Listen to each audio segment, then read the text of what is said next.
Konten ini gue buat karena dorongan setelah gue ngelakuin percakapan dengan salah satu teman kampus gue.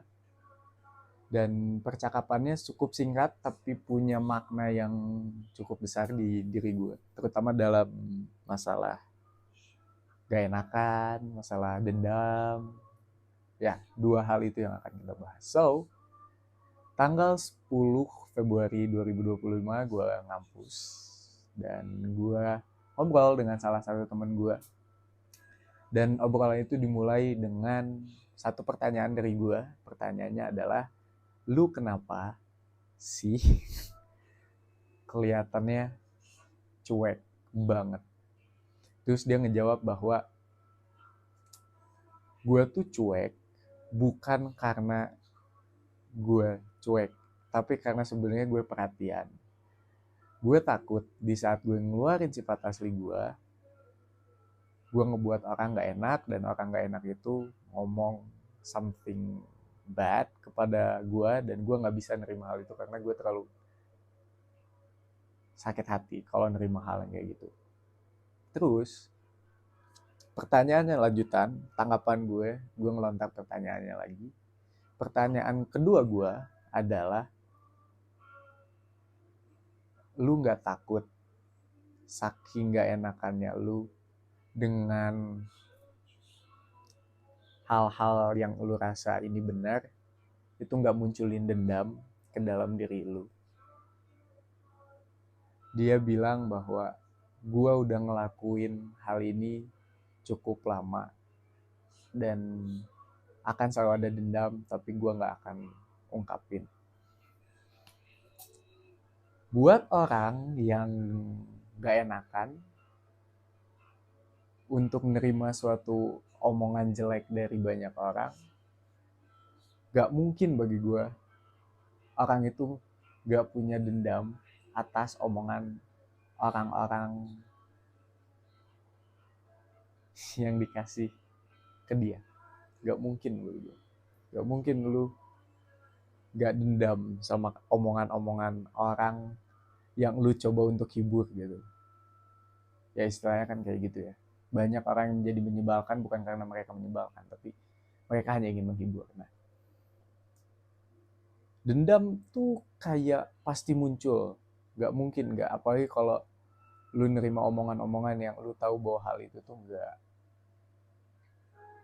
yang sebenarnya. Tapi mereka nangkepnya seperti itu. Terus, setelah percakapan yang singkat itu terjadi, gue pulang ke rumah. Gue kan suka nonton podcast. Gue hampir sering banget setiap pulang kampus atau nggak sebelum tidur gue pasti nonton satu podcast atau nggak dua podcast. Podcast yang paling gue sering dengar itu ada dua tema. Gue sering banget nonton podcast politik. Gue juga sering nonton podcast tentang psikologi. Dan banyak banget tokoh-tokoh psikologi yang sekarang ya, yang maksudnya di zaman-zaman modern yang gue sering dengar. Jordan Peterson, gue sering banget dengar. Robert Greene, itu gue sering dengar. Robert Greene tuh yang nulis 48 Laws of Power, terus The Art of Mastery, terus juga The Law of Human Nature. Gue udah baca bukunya, itu buku yang bagus banget. Dan gue nonton ada satu tokoh yang baru gue tahu per hari ini gue tahu, yaitu adalah Gabor Mate kalau nggak salah. Gabor Mate bener namanya, Gabor Mate ya.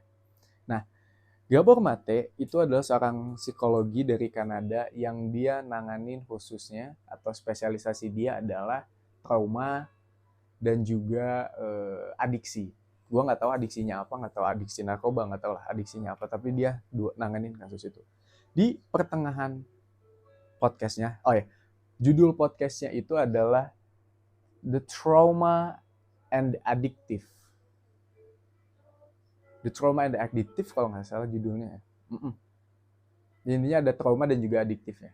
Nah, di part trauma, dia bilang kayak gini. Gue gak pernah menyarankan klien gue untuk memaafkan kalau dia memang benci terhadap sesuatu orang atau orang itu baru saja melakukan hal-hal yang buruk kepada dia. Gue gak pernah ngasih saran ke mereka untuk memaafkan. Gue malah ngasih saran ke mereka untuk ngelakuin sebaliknya. Ngelakuin sebaliknya itu apa? Jangan dulu memaafkan. Dia terus dilanjut dengan statement dia bilang bahwa kita tuh terkadang memaafkan orang tuh hanya karena kita ingin untuk membuat perdamaian di antara kita secara fisik, tanpa mempedulikan perasaan-perasaan apa aja yang kita rasakan. Perasaan yang sering muncul karena penyebab orang lain itu seringkali menjadi trauma bagi diri kita. Terus dilanjut lagi, lu sebelum memaafkan orang, lu harus bisa meliberasikan atau membebaskan diri lu untuk merasakan perasaan-perasaan yang lu rasain.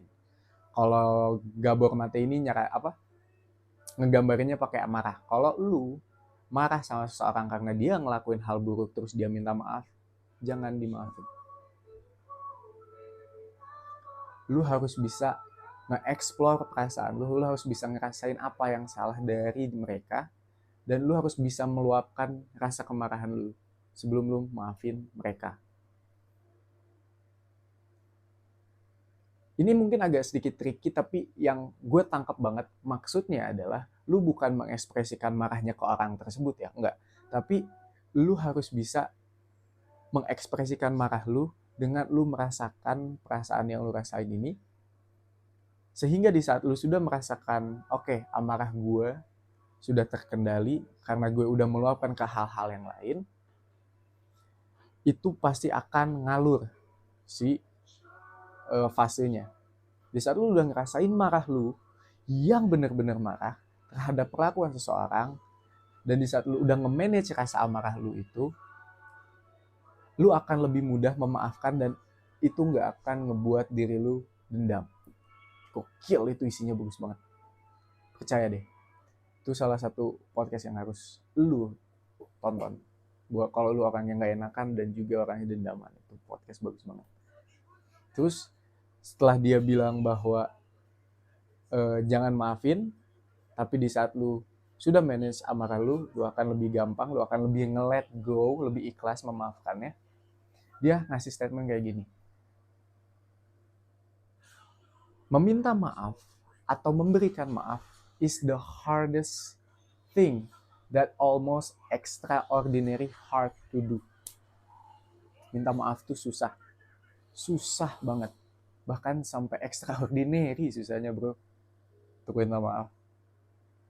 Karena it's not about, ini tuh bukan tentang lu membuat perdamaian atas kesalahan lu atau seseorang terhadap diri lu, tapi ini tentang responsibility to make people, atau adalah sebuah tanggung jawab lu atau orang yang ngebuat kesalahan untuk dapat membebaskan orang dari trauma.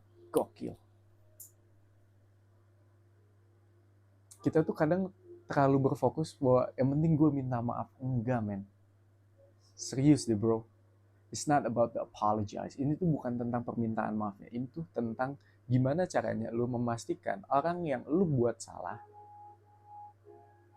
itu terbebas dari rasa trauma, dari rasa dendaman. Itu bagus banget. Gue kayak bakal rewatch nih kayaknya gue untuk masalah podcast itu. It's a good podcast. Terus dia bilang, setelah dia bilang extraordinary hard to do, dia bilang, kalau lu ngelakuin suatu kesalahan dan lu memberikan rasa maaf lu sepercuma itu tanpa memikirkan perasaan lu, tanpa memanage perasaan lu, itu bukan hanya akan ngerusak diri lu secara mental, tapi itu akan ngerusak tentang bagaimana hubungan sosial lu ke depannya. Gokil. Pikirannya sampai ke sana, bro. Gokil. Dan gue ngerasa ini tuh kasus-kasus yang sebenarnya jarang diangkat, tapi sering banget kejadian di anak-anak muda. Kenapa gue bisa bilang gitu? Karena gue anak muda, gue di rehabilitasi sosial, gue sering juga, bahkan gue udah pernah ikut journaling untuk masalah kecemasan terhadap remaja. Ini tuh sering banget terjadi. Dan ini adalah hal yang paling lu bisa ngerasain di saat lu memang udah pernah ngalamin. Jadi untuk ngehindarin rasa dendam, jangan pernah berfokus kepada orang lain. Berfokuslah kepada diri lu. Karena yang dirusak dari suatu perilaku yang dilakukan kepada lu, korbannya itu bukan mereka. Korbannya adalah lu. Gue perjelas. Yang korban terhadap perilaku buruk seseorang terhadap lu itu bukan mereka, tapi lu. Bukan hanya secara fisik, kalau lu dibully fisik, tapi secara mental. Dan mental yang rusak karena lu dendam, it's going to make your future different aja. Punya pengaruh yang cukup besar kalau lu gak bisa ngeluarin rasa amarah tersebut. Jangan sampai yang lu rasain karena perilaku orang lain itu diabaikan karena lu cuman pengen ngebuat perdamaian antara orang yang udah ngerugiin lu tapi ngerusak diri lu. Jangan sampai lu korupsi terhadap mental diri lu. Mungkin sekian konten gua, dan gua berharap konten ini bermanfaat. Gua Rangga Susena, and I'll see you in the next content.